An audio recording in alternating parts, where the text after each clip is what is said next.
Welcome back, everyone. My name is Patrick. You're watching the Fanatic Rundown. The Edmonton Oilers put an end to a three-game losing skid with a 4-2 victory over the LA Kings tonight.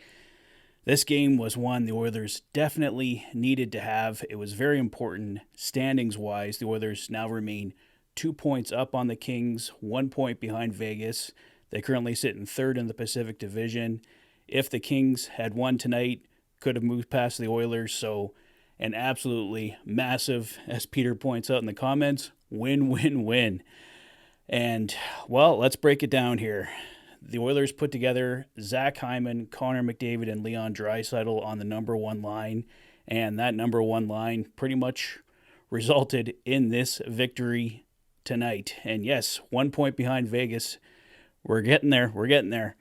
Zach Hyman opens the scoring for the Oilers after the Kings, of course, scored first. Trevor Moore on a turnover put the Kings up 1-0, but Zach Hyman with his 38th from Connor McDavid.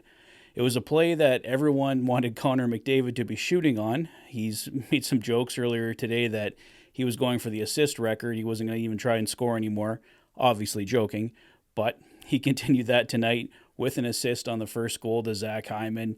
Passes up a great shot opportunity, but Zach Hyman did bury it on the pass to tie the game 1-1. In the second period, the Kings take the lead once again for the second and final time on the night, going up 2-1.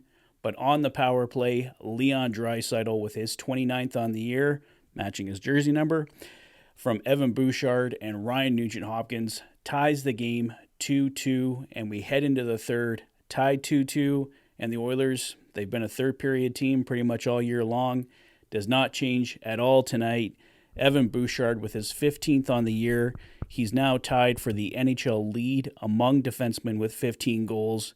Gives the Oilers the 3-2 lead. It would be the winning goal on the night. And then Ryan Nugent-Hopkins on a beautiful feed from Connor Brown. Matthias Janmark also setting up the play. Puts the Oilers up 4-2. And that closes this one out tonight. The Kings did have the goalie pulled there at the end, trying to get back into the hockey game. Saw Connor Brown out there with the empty net. Was really hoping Brown was going to get that puck and just put the empty netter in and finally get that goal. But unfortunately, Brown couldn't get his stick on it. So the score remained 4-2, and Connor Brown still without a goal.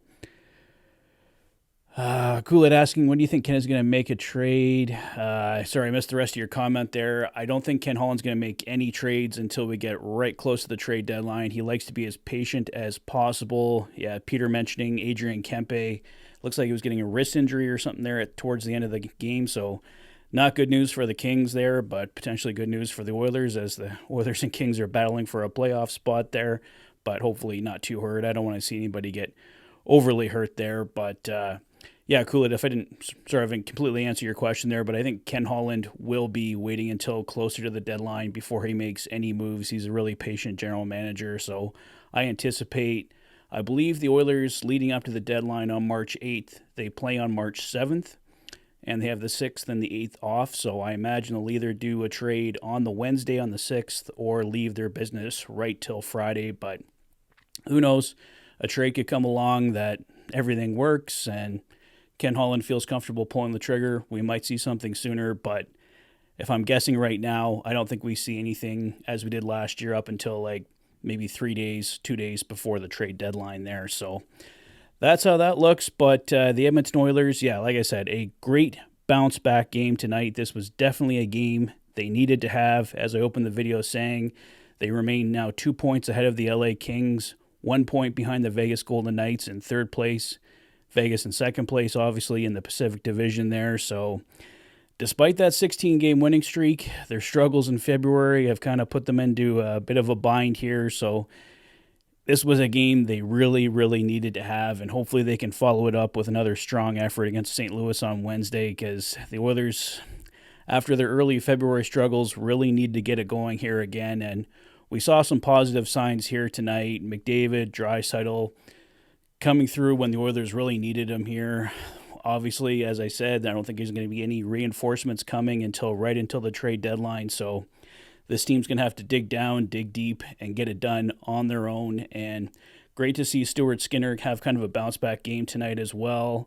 I know people were getting a little antsy there on X and in the comment section after the first 2 goals, but Skinner shut it down from there. The Kings finishing with 40 shots on the night, so 38 saves for Stuart Skinner. This was a response game that he needed to have, and he gets it done tonight. Also wanted to mention a stat here for Connor McDavid. He hits... Where did it go here? Yeah. Hits the 90-point mark for the 8th straight season. He's now only behind Wayne Gretzky and Mike Bossy for most consecutive 90-point seasons. Wayne Gretzky with 13, Mike Bossy with 9, and of course now Connor McDavid with 8. And as Frank Saravalli points out on X, 2 of those were shortened seasons. So, yeah, even more impressive for Connor McDavid. What else can you say? He's one of the greats. So, and he comes through in a huge way tonight once again for the Oilers. 2 assists on the night. Like I said, Leon Draisaitl, a goal and an assist. Connor Brown and Mattias Janmark getting a chance in the top 6, playing with Nuge and Kane, although they messed those lines around a bit because Connor Brown was with Janmark and Nuge there for that 4th goal. But great to see Mattias Janmark continuing to produce there as well. And of course, Zach Hyman, he's had maybe a little downs here and there, but for the most part, he's been the most consistent Oiler all season long, and he keeps that going tonight in a very big way. So I think I'll wrap it up there for tonight, guys, but I do have some more trade rumors and stuff to talk about, but I'll save those for tomorrow's video. We'll go a bit more in depth at that time. So for tonight, let me know your thoughts on the game in the comment section below. If this is your first visit to the channel and you like what you see, please consider liking and subscribing for all the latest Oilers content. You've been watching the Oilers Fanatic. Thanks for being a fan. Have a great night, guys. See you soon.